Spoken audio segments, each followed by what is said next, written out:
and you see the shit-eating grin. Uh-huh. Oh god, that was so bad. I'm not The saying you're corn. wrong. I'm just saying, maybe somebody takes you to the corner and beats you a little. I don't know. Well, hello, folks. We are here on Inside Movies Galore once again. My name is David Streggy. I'm your host for the evening, and tonight's film we are talking about Suspiria, directed by Dario Argento, and also somewhat co-written with Daria Nicolodi, which is somewhat based on Thomas de Quincey's 1845 essay called Suspiria de Profundis, meaning in English, Sighs from the Depths. And it was co-produced by Claudio and Salvatore Argento, starring Jessica Harper, an American ballet student who transferred to a ballet school, and the events that follow. In any case, I'm here with Dane. Dane, why don't you tell me when you first saw this and what was your experience through it? Well, hello everyone. I saw Suspiria for the first time today in preparation for this broadcast. And Really? yeah, I had not seen it before. It was kind of a hole in my repertoire, and I was glad that I took care of it. But yes, I needed to go to the doctor in order to get it taken care of, but I did it. And then, so I saw it, and I thought it was very visually stunning, incredible soundtrack. I think I've heard the band Goblin before, and I like that. Or correct me if I'm wrong. Didn't they do soundtrack for Roman Polanski's Macbeth? I think they did. But yeah, correct me if I'm wrong on that. But yeah, the soundtrack was incredible. I love the rich colors in the lighting, which I'm sure that they Dario Argento. I'm sure he probably watched Alfred Hitchcock's Vertigo when he saw it, because the lighting schemes kind of reminded me of it in spots. Although not even remotely trying to be realistic looking, but still incredible.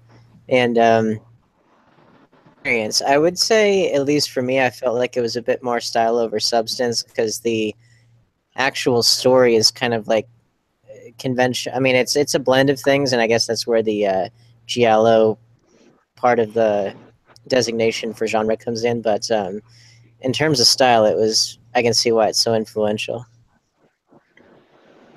Okay. New to the show from last week is none other than Katie Cadaver, and she is joining us also from Dead Guards Coffin Classics. Yes, hi. Katie, why don't you tell me your first experience with Suspiria, and let us know what your thoughts were about it then, and maybe tell us a little bit about what your experience was watching it recently. Okay. Well, I first saw it probably a couple years ago, but I've watched it several times since, and I feel like it's one of those films that every time I watch it, I get something else out of it, or I see something that I didn't see the first time, or I can kind of half watch it and still know what's going on. So there's a lot of layers to this movie in the way I perceive it. But as was mentioned too, I really enjoy the visual of this film, the whale house where it was filmed in Germany. Like just the architecture, the colors, everything is so vibrant, and I don't know, it really feels 70s to me too, which I dig the 70s anyway, and I kind of have a really love affair with the 70s, like the music and everything too, and I really enjoyed Goblin's take, and I can actually get into that. I used the movie and the music as artistic inspiration for me.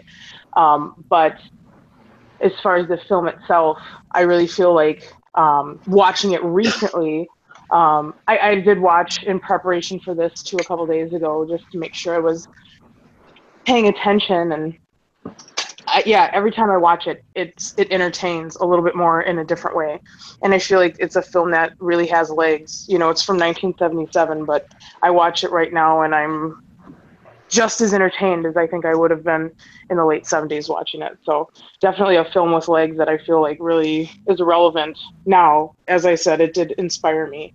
I actually did my first burlesque number to the Suspiria theme. So it was really a inspiration for me. Artistically, it's awesome. And I think it was actually shot in Technicolor, or one of the last movies shot in Technicolor or something. I think that's correct. So I think, yeah, I think that's really where that that visual comes from too. The really striking reds and stuff. There's just tons of that going on in this film, and I love that. So, Celeste, since you are from. Sorry, very quickly, I was mistaken. It was the third ear band for Macbeth and not Goblin, although they do sound similar. Anyway, go ahead. You were Celeste, wrong. when you first saw the film, what were your reactions to it, and what was your reaction to it recently? Well, actually, it was one of the movies I had never seen until this time. So preparing for the show, yes, I had always intended to watch it. It's been on my list for years. It was something like when the original Netflix, before it had streaming and it had DVDs, it was on my Netflix list. But I never ended up getting it because I canceled. Anyway, long story. So I never watched it until this week. So I was really, really excited that you picked it because I was like, I really want to see this movie. And I love what it's about, the whole witches thing that sort of appeals to me, because I am a witch on Dead Years Dark Coffin Classics. And I also really like, stylistically, definitely agree, it's way more visual than sort of the substance of the film, but the visuals are so powerful and incredible that it really made the movie for me. And plus, I love that it's set in Germany. I have a lot of German heritage. Tito, welcome back to the show. When you first saw the film, what were your first reactions, and what were your first reactions now? Well, I watched the. I actually can't remember the first time I watched the movie. It was probably maybe 10 or 15 years ago, and it wasn't real vivid in my memory. So I rewatched it actually today, and I think it's the way the movie starts out. It draws my interest right away. However, when the movie starts going, it really drags for me. So I'm not that big of a fan of it, but I did actually enjoy the soundtrack. When they had the first two murders in the beginning, that stuff, that part of that movie is what I enjoyed. And then kind of the end where they showed the witch, but a lot of that in between, it really isn't up my alley. Okay, honest opinion. Dustin, what was your opinion of the film, seeing it the first time, and what was your opinion of seeing it recently? So, well, the first time I saw it was around mid-2012 when I started getting into horror, like, as a hobby. And I didn't remember much about it from the first time, like, other than it was highly recommended. I didn't really have a whole lot of tastes in horror yet. So I think a lot of the stuff I just missed. And seeing it again today, like, I had a much greater appreciation for it, especially now that I know a lot more about, like, the giallo genre that it was kind of spawned by. I mean, it has more of a supernatural slant to it, so it's almost kind of its own sort of thing. But I was able to really appreciate and enjoy it much, much more seeing it today. I ended up seeing it twice today because I didn't think I was paying enough attention the first time, so I watched it again.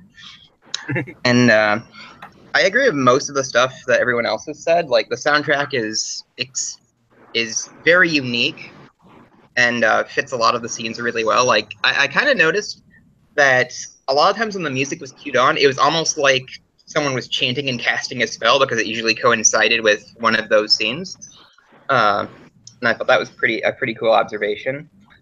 So the use of Technicolor to, like, make everything pop was really great. And I thought I saw a bird with the crystal plumage reference kind of near the end during the finale when somebody gets stabbed with a piece of the statue that's like a bird made out of crystals. So, it was really great to see it again, and well, I'm happy we did this. Awesome. Yeah, a lot of you guys I've touched on the music there, and I really think the music was much better than the film, to me, anyways. I can understand that argument. Like the soundtrack is really strong, and I would listen to it just by itself, pretty frequently. Does anyone agree that it would not be the film without the music? Yeah. And I would agree with that. Like the music makes it. Like one review I saw said that the music might as well have been its own character, and I can see what they were talking about. Like it's really vital to a lot of the scenes to sell it. I feel like Goblin's music in the other films is that same way. That the music itself is its own dimension of a character. Which is why they made so much of a hit for going out and doing their own shows and whatnot. In fact, I believe the last show was a couple of years ago. The only criticism I would have of the music is not the music itself, but the fact that when it comes, it's really distinct and wonderful, but then it will abruptly cut, which I think that's just more of an editing thing. But like it can be rather sporadic when it does come, and when it stops, it is really abrupt. But the music itself obviously is wonderful when it is there. Well, I agree with a little bit of everyone. Myself, I enjoy a lot of 70s Gaillo films myself, and I like a lot of the colors that come from the late 70s or early.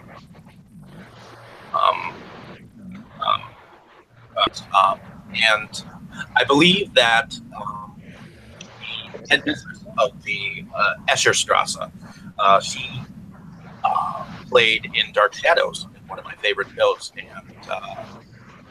when it was on, and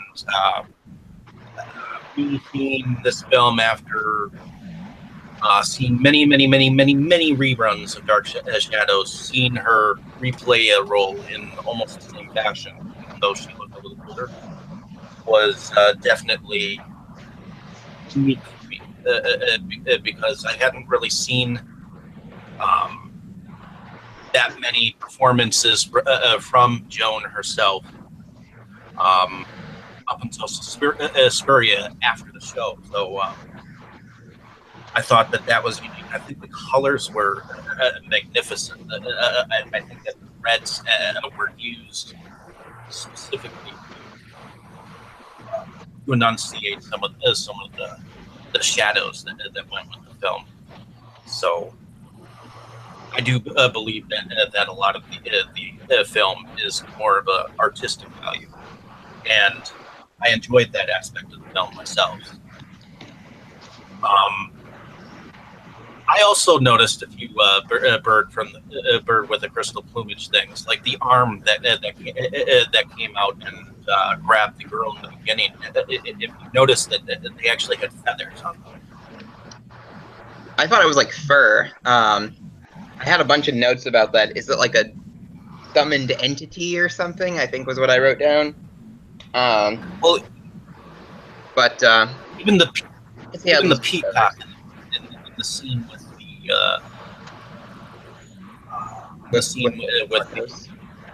the old witch that broke into millions. That to me was somewhat of a hint of what was to come. Yeah, that's what I was talking about. What did anyone think of Udo Kier's appearance?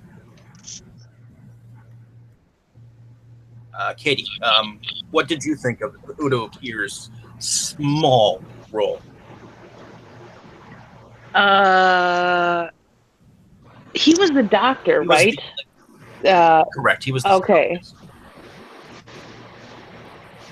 I thought he did a good job. He didn't stand out to me as being anything spectacular. But yeah, I thought he did a fine job. Okay. He was there for like exposition, right? Like he just explains like the nature of witchcraft in this particular film universe. Like he was very effective. He was very effective in that scene. I noticed how young he was. especially since he's in later films like Mother of Tears,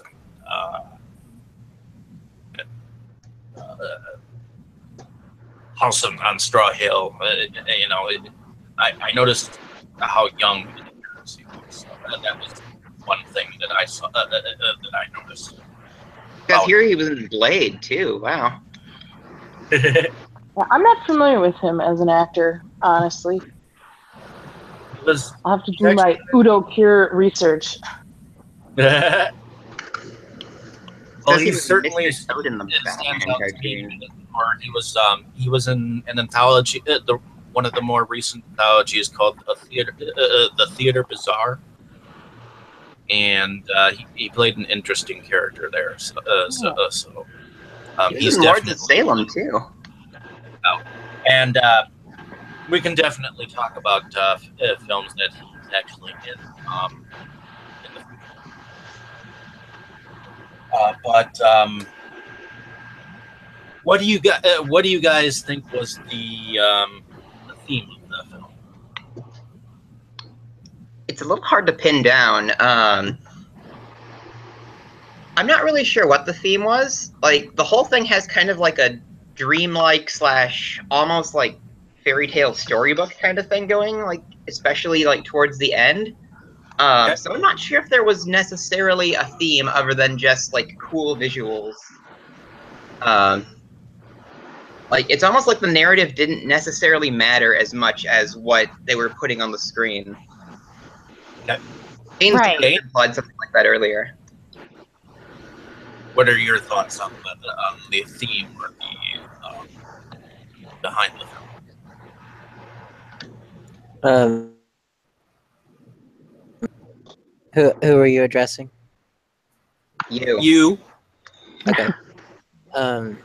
Yeah, I missed the first part, but anyway, yeah, the theme, I agree. It was kind of hard to pin down. I think it was much more style over substance, and with from what I've researched about the Giallo film in Italy, which I need to see more of, but it combines elements of mystery, horror,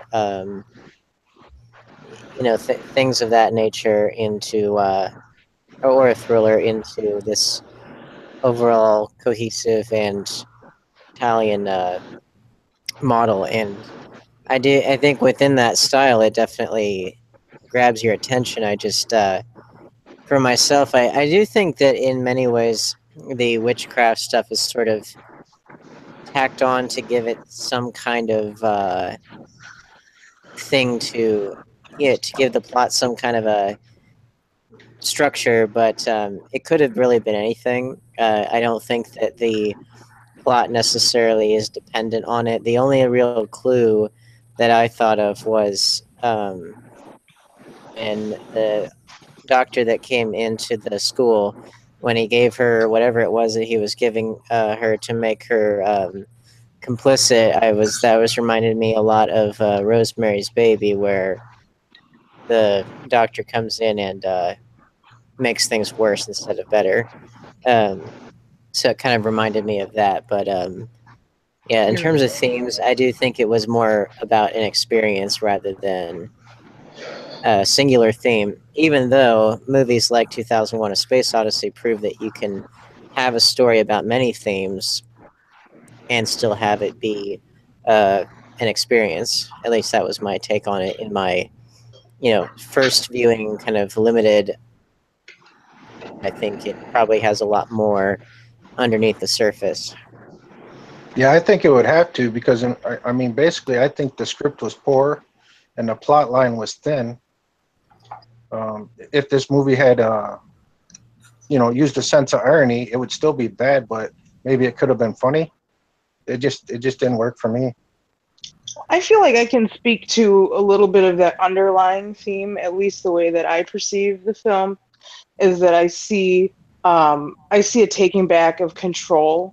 The way I sort of take it, and it's like it's this school, so it's almost like a boarding school, but it's a dance school, right? So it's supposed to be artistic and creative, but right away she gets there, there's kind of things aren't quite right.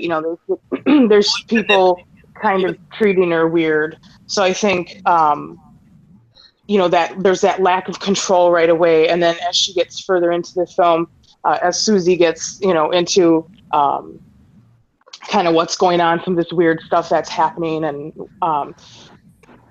she loses more control. And the ending, obviously the climax of the film, is how she regains control. I mean, obviously there's more I could say without getting super in depth, but I feel like it's a control thing, with obviously witchcraft being that force. And I she's actually working again. have to disagree on it. It could be anything. I actually thought the witchcraft was important because given how stylistic the movie was, that sort of supernatural theme I thought really made that style work, so that it wasn't just a visual movie, even though I think primarily it was, but it added sort of an explanation or some sort of background to that stylistic choice that actually really fit with the way the plot of the movie moved along. Yeah, no, I agree with that. A lot of that. It fit. Yeah, it fit for sure. Well, It fit, it was but probably the only thing that could fit, though. Right? Just I don't tend say to it's agree with witchcraft. Celeste, though. I tend to agree with Celeste, though, because even in the beginning, when she was first, like leaving the train station, was it? Yeah. Mm-hmm. Yeah, she gets in the middle of that like weird storm. That seems almost. Well, before that, there was camera movement, and you heard the twinkling of the music, like something supernatural was happening. And that's because when you get the colors in. camera work. And that's when you because Right. that's as she gets closer to the doorway. There's kind of a movement of the camera, which makes you think that she thinks that she or senses something that's there. Yeah. Well, the only reason I say what I said is because I am used to the films of David Lynch, which do not typically fit conventional storytelling or screenplay structure or anything like that. And Nope. so I'm used to there not having to be explanation for a style or for strangeness or anything like that. Especially with his work, that those films are absolutely about the experience, about conveying a mood, appealing to the unconscious mind. And to a certain degree, this does, although it's got more of a grounded plot than anything that he's ever done, except for Blue Velvet and the Elephant Man, pretty much. So that's why I said that, because that's kind of the world that I'm coming from. I'm used to necessarily needing that concrete of an explanation, except that we do get one here, and we, unlike, say, Rosemary's Baby, which is a story about people that you're supposed to trust taking control away from you and then realizing realizing too late what has happened. This is a story about someone who does get to the bottom of it and ultimately succeeds. And comes out ahead. Katie, did you have a favorite scene that you enjoyed from the film? I do, actually, and it's probably, I guess it would be my favorite death scene, is when Sarah falls into the razor wire, Yes. trying to escape whatever dark, shadowy figure is chasing her. I thought that was super wicked. I really enjoyed that as a death scene. I thought it was awesome. I don't know, like one of the things that I probably thought of in my anxious mind over active imagination as a child, like what it would feel like to fall into razor wire. So to actually see that on film, that was like, ooh, yeah, that was a good scene. Overall, I thought all of the deaths were pretty wicked in this movie, and done pretty, like, I'm always looking at the special effects and the makeup effects and all that kind of stuff, because I can really appreciate that art form. And so I really enjoyed most of the deaths in this movie. I thought they were well done for that time period. Celeste, did Pretty you extreme. have a favorite scene that you'd like to share? Well, I particularly really like when any movie ends with everything being on fire, so I'd have to say the ending. Yeah. Same. Dustin, what was your favorite scene? Kind of the whole lead up towards that finale. When she's sneaking around through the school, and everything seems to, you can kind of tell things are kind of starting to build. And when she's looking for the secret door, like what I mentioned earlier, that the whole thing has kind of like a storybook quality, like that really comes out with like the way it's shot, like the backgrounds, like it's almost like she's entering a book when she like finds the hidden door and starts exploring the rest of the school. And then it just keeps escalating from there.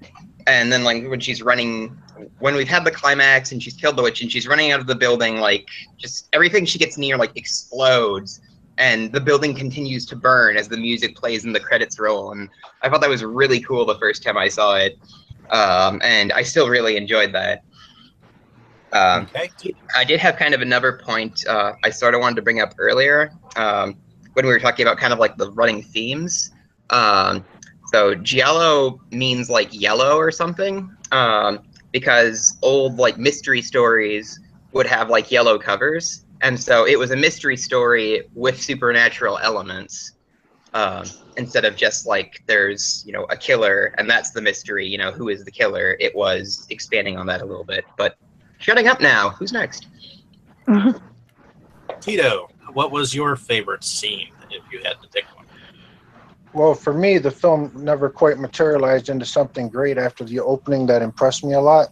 I mean, I really liked that the weather came, the music came in the beginning, right? And then when she's up in the bathroom and they go ahead and that hand comes from the outside, smack. Well, first she saw the eyes, then the hand comes smashing in, smashes her face up against the window, and then she eventually is pushed through it.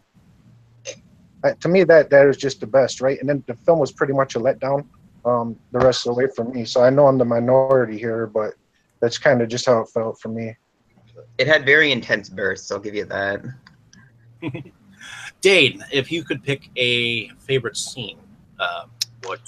Well, I mean, any scene in which the music appeared, I was a happy camper. But a singular scene, it'd probably be a tie between the first hint of the witch when you hear her breathing, which I'm a sucker for any creepy villain breathing. I really love that, whether it's Darth Vader, whether it's this person, whether it's Reagan in The Exorcist. There's all kinds of really great villain creepy breathing sounds. And then when you actually, I didn't really, at least for me, I'm a bad example because I don't really get scared all that much with movies, but the part that I found the most unnerving is when she actually speaks for the first time, the witch. They picked a good voice there. Because I just like the atmosphere surrounding her, wherever her body was. And so when she spoke, I was like, okay, this is serious now. Which, not to imply that it wasn't before, but I was like, this got to another level when they picked a really good scary voice for that person. Now, did you think that since, like you said, you don't really get scared or in any movies like that, the tension and the fear mostly came from the music during this film? I think that if, yeah, well, you could say that about any movie where there's a great score, because Star Wars would not be Star Wars without the score. Sure, it'd be nice to look at, but it would not at all be the same movie if you put a different score in there. So with this, I do feel like the music, I have very strong feelings about music when it comes to film, because to me, music is the second half of a film, the first half being visuals. And isn't working, then, or if it's just used for padding, then it can often just cheapen the rest of the film. But when it's really that great, and then the rest of the movie, it wouldn't be the same without it. So, but again, you could say that about any great movie. Think about every great movie that you've seen, like some that really sticks in your mind, and usually the score or the choice of songs or however music is used in a scene to heighten an emotion, to create a ironic counterpoint, to intensify something, to whatever it's trying to do, fool you possibly. The movie wouldn't be the same without it. Like the remake of Maniac with that synth soundtrack, but just completely enhanced everything they did. So that's an Yeah, example. Yes. or Which like, American Psycho wouldn't be what it is without having That well 80s hits soundtrack. from hits from the 80s, but very particular ones in very particular scenes. Those were mentioned by name, aspect and of- those were mentioned by name in the novel too. Like they were very specific to the Yeah. themes that they were trying to get to. Yeah, Right, definitely. exactly. Yeah, Which reminds me, They couldn't They get are, talking heads rights though. So. from what I hear, they are remaking this film. So, well, they're remaking Suspiria and they're remaking American Psycho, both of which I think are dumb ideas. Yeah. Well, American It's Psycho American. is. Have you guys read the novel as the Yes. actual book? I've read it. Some of that stuff, I don't know how you could ever get away with filming it. Like the thing with the rat and like the habit trail and the glass and the acid. That there's bothered no me. way. That bothered me. I had to stop reading. I did too. I was like, oh my god, we went for it. And like he said, he wrote, Well, I mean, wrote scenes last. the original film had problems with the censors, let alone what a censor would do today in today's very, in a world where Hollywood is afraid to take real risks with original, daring content. Well, I mean, Brett really signed off on it. He said he thought it was like he thought it was something to the effect of like the best way they could possibly have done it. Like Bret Easton Ellis was very happy with the American Psycho adaptation, and except for the moonwalking, he didn't like that. he didn't like the moonwalk. But Christian Bale did that on his own, and nobody who matters cares. Like it's fine. But Who are you to say who does or doesn't matter, my friend? I am. I don't know, 10 glasses of wine. That's how it matters. I don't know. I see. But so ultimately, I know we probably talked this a little bit over, but did you guys enjoy your experience watching this? definitely, it was really great to Yes. see it again. I'm glad I watched it. Yeah, it's definitely something that my that has been on my list, and I would definitely like to see more films like it because I like to be challenged. I really love horror films from other countries. Inaccurate. What was the one that I felt like they had really great horror films? I think the Japanese do it really well. Serbia? Yeah, Serbian film. I want to say no. I think. And I think the Japanese have really great horror films, and then Which I should really bring up my dad. one German Expressionism, obviously.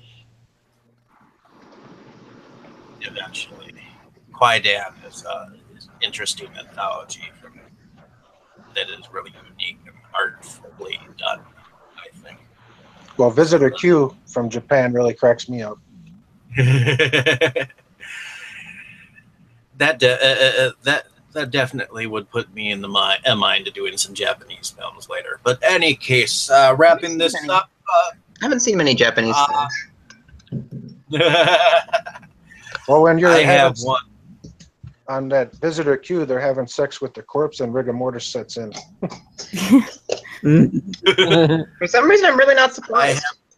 I have one Japanese one, whether it's Chinese or Japanese. It's called Sexual Parasite Killer Pussy, and Sure, why not? it definitely might put us in the mood for watching some Japanese films. I remember now. The other country I was going to give a shout out for their horror films was Spain, because I feel like at least recently they've done some good ones. Oh yeah. For sure. Well, Spain and Mexico as well, like with Guillermo del Toro. So yeah, throw I those in there. definitely like some older Spanish horror films. They did some very unique films from back in the day that I definitely wouldn't mind talking about too.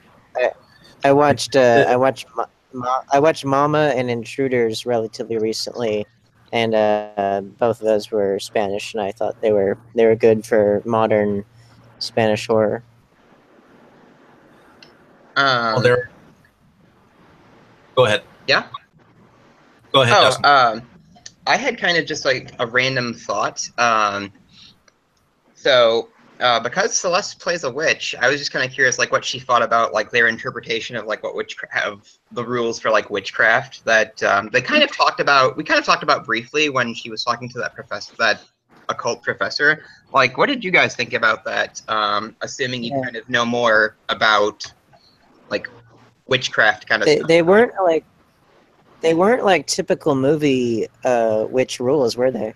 No, not really. But I think that kind of varies from like coven to coven. So I don't think there's one set of rules. I think everyone kind of just follows their own set of rules in a way. You mean, like, take out the that leader. gives you a lot of variety. Yeah, like whoever's leading it is going to set the rules. Do you belong to a no hazing coven? Oh, I can't talk about my coven. The first rule of my coven is not to talk about it. Well, you've already talked about it by mentioning that you're in a coven, so. Well, yes, I'm not very good at following rules. So why stop there?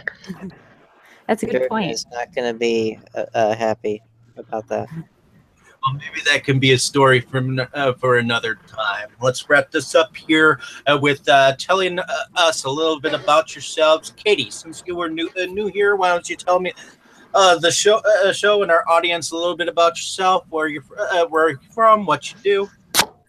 Well, I'm Katie Cadaver, and I'm from Milwaukee, and I'm an artist and a body positive artist and alternative model and burlesque dancer and all around, personality, I guess you would say. I do lots of different things. I work with the band Rat Bat Spider doing their makeup, and I make vests, like punk vests and horror themed and punk rock vests and all that kind of stuff. I alter clothes and do fun artistic stuff with clothing. And like I said, I do some burlesque dancing as well. So you can find me pretty much all over the city, either with Rat Bat Spider or I'll be lots of times with Dedgar at the comic conventions and stuff. You can find me there, all over the place, all over Milwaukee, just getting creative. Awesome. Dane, why don't you tell us a little bit about yourself, or what you do? I am Dane Keil, as up-and-coming writer-director based out of Charlotte, North Carolina for the moment. You can find me and my work on YouTube. My channel is The Dane Keil, DaneKeil. Be sure to check out some of my work, including my black and white silent German expressionist film called Eternus, which received incredible praise from Peyton Reed, who directed Ant-Man, Lloyd Kaufman of Troma Entertainment, and Charles Chiodo of the Chiodo Brothers, among others. And stay tuned for my upcoming black and white film noir homage called The Big Blind, going to come out later this year. And connect with me on Facebook, Twitter, and just that way you can be in the loop for all of the many exciting to come this year and especially next year. You have short films on YouTube to check out that people can check out too, right? YouTube channel, the Dane Keil. Yes. Alrighty. Again, that's Keil. Okay. Celeste, why don't you tell us a little bit about what you do, where you're from? Hi, I'm Celeste. I am, like Katie, I'm a dead girl on Dedgar's Dark Coffin Classics. I'm one of the hosts of the show, along with host and vampire Dedgar Winter. And you can find us on Facebook. Look up Dedgar's Dark Coffin Classics. You can find me, Celeste Parker, or Sorceress Celeste is my page. We're on YouTube. You can find us on there if you search for Dedgar's Dark Coffin Classics, but most of our new stuff ends up on Vimeo at vimeo.com/DDCC. And I am also the host for the Milwaukee burlesque troupe, Glamour Junkies. And you can look us up on Facebook as well. Awesome. Tito, I understand you've been on YouTube before, and you've been an extra in a few films. Why don't you tell us a little bit about yourself? Oh yeah, I enjoy banana splits and chocolate fudge sundaes. I have done some movie reviews. I've watched some movies. I'm glad to be part of this group. These guys that are in this group are a lot more active than I am. I just kind of like to chill out and watch movies. Awesome. Dustin, why don't you tell us a little bit about yourself? I go to UWM, and I'm a big fan of horror movies at this point. Every time I buy something, I watch all the special features, so I know a surprisingly large amount about quite a few movies at this point. I prefer monster movies, but I'll watch generally whatever. I can often be found stocking exclusive company and half-price books for things I can't really afford. And I have a great time coming on here. So Awesome. And my name is David Straggy. Once again, I was your host for this evening and future episodes. I run Movies Galore Milwaukee. I'm on Facebook and Twitter. And I'm also a semi-movie producer, where currently right now I'm funding a feature film and 2 feature shorts. I can't really say the titles yet until they're funded. But I definitely enjoy talking about films, and I think we found a good group of people to talk about them with. So glad to have 3 of us from Milwaukee, but it's also good to have outside opinions. So thank you for being with us on this this journey and talking with us on these episodes. Hopefully you folks have enjoyed yourselves. Now, coming up in September, on the 8th and 9th, is the 19th annual Milwaukee Short Film Festival, which is being held at the Fox Bay Cinema at 334 East Silver Spring Drive in Milwaukee. Definitely check out and get yourself a ticket before they run out. It's at MilwaukeeIndependentFilmSociety.org. And also the same weekend, actually spanning the 8th, 9th, and 10th, is the Milwaukee Women's Film Festival, which is run by a young woman called Andrea. Definitely check that out. She is still accepting donations. And so if you need to get a hold of her, definitely try to look me up. I can definitely give you the information. And in any case, hopefully you guys enjoyed the episode. Hopefully you guys enjoyed talking with me.